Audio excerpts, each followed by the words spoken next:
שלום. שלום. רועי חוזר לבית הספר והוא צריך תיק חדש. אחריי.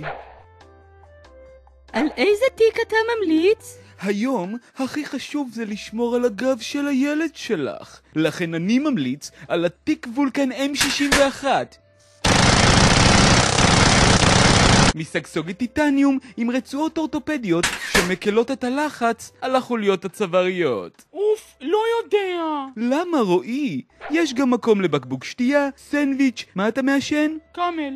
יש מקום לקופסה מאחורה עם התקן לפקט. וואו, איזה יופי! סימן טבעי? יופי. תודה. מה לגבי כלי כתיבה?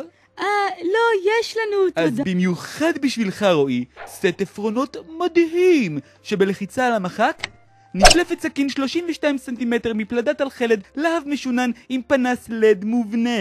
וואו, אמא, אני רוצה. סימן טבעי? יופי. ואת כל זה נכניס לקלמר החדש שלך. לא, תודה, יש לו כבר. מה זה הקלמר הזה? הקלמר גילה. אם המורה חופרת בשיעור, אתה לוחץ פה והופ. וואו, אמא, אני רוצה. סימן טבעי? יופי. יומן.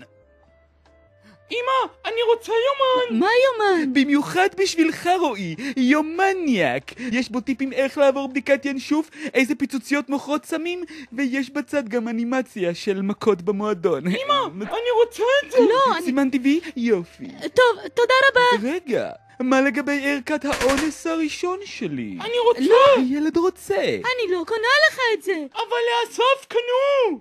אסף בתיכון.